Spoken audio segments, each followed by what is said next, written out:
बिशरह ली सदरी व यस्सिर ली अमरी वहलुल उक़दतम बिल लिसान यफ़क़हू क़ौली।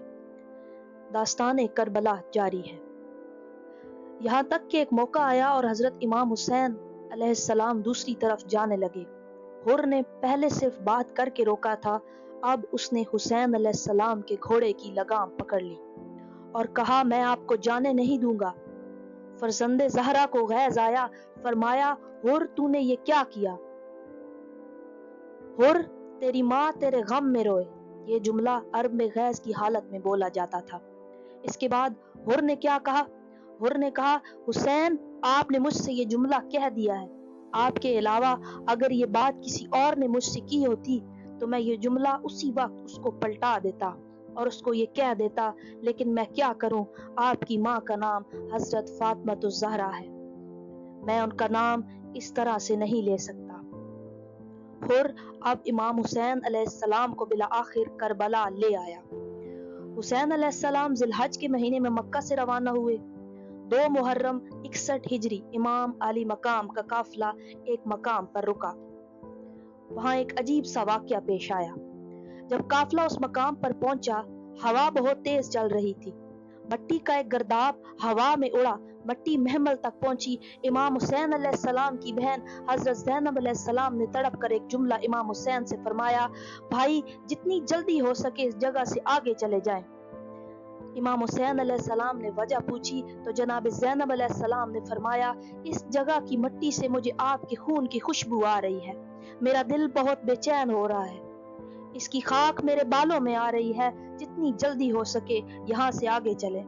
मगर इमाम हुसैन अलैहिस्सलाम ने हजरत अब्बास अलैहिस्सलाम से फरमाया कि इस जगह के रहने वालों को जरा बुलाओ।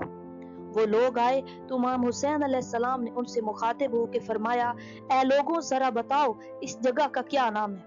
किसी ने कहा कि इस जगह का नाम गाजिरिया है। फिर एक बुजुर्ग से इमाम हुसैन अलैहिस्सलाम ने पूछा तो उसने बताया कि इसको करबला भी कहते हैं। करबला का नाम सुनना ही था कि इमाम हुसैन अलैहिस्सलाम ने फरमाया कि बस हम यहीं कयाम करेंगे। खैमे लगा दिए गए। 28 रजब मदीना से निकले थे, 3 शबान मक्का पहुंचे और जिलहज के महीनों में मक्का से रवाना हुए और 2 मुहर्रम 61 हिजरी को इमाम अली मकाम करबला पहुंच गए। अब करबला आबाद हो गई और मदीने में सन्नाटा छा गया। हजरत इमाम हुसैन अलैहिस्सलाम ने वहां के कबीले जिसका नाम बनी असद था उनसे वो जगह खरीद ली और खरीदी ही नहीं, खरीद कर उस कबीले को ही तोहफे में दे दी और उनसे बस एक मुकालमा किया। इमाम अली मकाम ने फरमाया, बनी असद वालों, इस जमीन पर हमारी कब्रें बनेंगी। बनी असद वालों, अगर कोई हमारी कब्र पता करने आए तो उन्हें बता देना, कोई हमारी कब्र की ज़ियारत करने आए तो उसे अपना मेहमान बना लेना, पानी पिला देना। इमाम हुसैन अलैहिस्सलाम ने बनी असद के मर्दों से यह फरमाया, ऐ बंदगान मर्दान, बनी असद, जब फौज हमें मार कर चली जाए तो हमारी लाशें दफना देना। हमारी लाशें यूं ही पड़े होंगे तो देखो तुम खेती बाड़ी के बहाने आना, हमारी कब्रें खोद कर हमारी लाशों को दफना देना। लोग सुनकर हैरान थे। लोग जाने लगे तो इमाम हुसैन ने फरमाया, बनी असद के लोगों, अपनी खवातीन को भेजना, उनसे कहना कि तुम्हारा मौला तुम्हें बुला रहा है। बनी असद की खवातीन आई और कहने लगी, मौला क्या माजरा है? हजरत इमाम हुसैन अलैहिस्सलाम ने फरमाया, देखो मैं फातिमा का बेटा हूँ, मैं ज़ैनब का भाई हूँ। देखो मैंने तुम्हारे मर्दों से एक बात कही है, अगर तुम्हारे मर्द ना आए और हमें ना दफनाए तो तुम पानी भरने के बहाने आना और हमें बस किसी अंदाज से गड़े खोद कर दफना देना। औरतें हैरान थीं।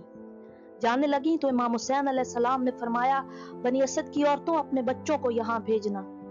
बच्चे आए तो बच्चों से इमाम हुसैन अलैहिस्सलाम ने फरमाया, देखो अगर तुम्हारे माँ बाप ना आए और हमें ना दफनाए, हमारी लाशें यूं ही पड़ी होंगी, तो देखो तुम खेलने के बहाने आना और अपने हाथों में मिट्टी भर भर के हमारी लाशों पर डाल देना। तुम्हारा खेल हो जाएगा और हमारी तदफीन हो जाएगी। आज भी बनी असद के लोग गड़ा खोदने के हथियार लिए बाद शाम गरीबा करबला आते हैं और एक मखसूस अंदाज से चलते हैं। शायर ने करबला के मंजर का यूं बयान किया, असर को तन से सर मेरा होगा जुदा, मेरी हुर्मत करेंगे ना अहले सकर, दुश्मनी में वो हद से गुजर जाएंगे, घोड़े दौड़ाएंगे मेरी लाशों पर, मेरा लाशा बचा लेना, मेरी बरकत बना देना। सामीन, आज तक की दास्तान यही मुकम्मल होती है। बाकी की दास्तान इंशाल्लाह अगली किस्त में अर्ज करेंगे।